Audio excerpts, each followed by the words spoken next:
High বন্ধুরা, আপনারা কেমন আছেন? আশা করি ভালো আছেন। আবার চলে এলাম নতুন ব্লগ ভিডিও নিয়ে। বন্ধুরা, এটা ফ্রেন্ডস গ্রুপ। আমি, আমার বেস্ট ফ্রেন্ড, দাদা, দুই জড়ুয়া ভাই আর বোন মিলে বেরিয়ে পড়লাম। আজ আমাদের উদ্দেশ্য গন্তব্য কলকাতা ভোলেনাথ ঠাকুরের দুই মন্দির, এক সালকিয়া আর নয়া মন্দির, আর দুই তারকেশ্বর থেকে ট্রেনে করে হাওড়া থেকে অটো করে সালকিয়ার নয়া মন্দির। কলকাতার সালকিয়ার ভোলেনাথের নিউ মন্দিরে ঢোকার মুহূর্তে কি সুন্দর অসাধারণ একটি পরিবেশ সৃষ্টি করেছে।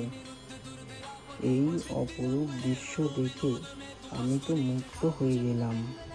এই মন্দিরে আসার পর যেন আর যেতেই ইচ্ছা করছে না, মনে হচ্ছে যেন সারাক্ষণ এখানেই রয়ে যাই। ভোলানাথের মাজার থেকে যেমন গঙ্গা বেরিয়েছে, তেমনি এই মন্দিরটি গঙ্গার পাড়েই অবস্থিত। দেবতাদেরও দেবতা ভগবান।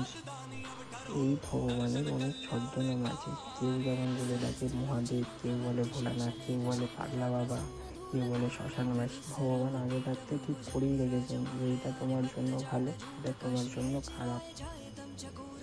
আর যার কেউ নেই তার ভগবান।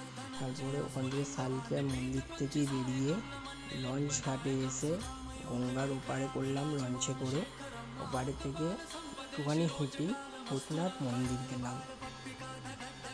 গঙ্গার এপারটায় সালকিয়ার নয়া মন্দির আর গঙ্গার ওপারটায় ভূতনাথ মন্দির। এখানে ভূতনাথ মন্দিরের ফুল ভিডিওটা করা বারণ, কিন্তু তাও অনেক কষ্টে বন্ধুরা তোমাদের জন্য ভিডিওটা করেছি। এখানে বাবার মাথায় জল ঢেলে পুজো দিলাম।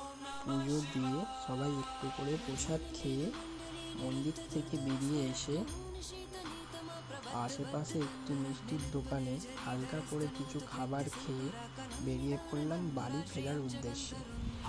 ফেরার পথে ভূতনাথ মন্দির থেকে হেঁটে হেঁটে বড়বাজার হয়ে হাওড়ার ব্রিজ টপকে হাওড়া এসে হাওড়ার ট্রেন ধরে তারকেশ্বর।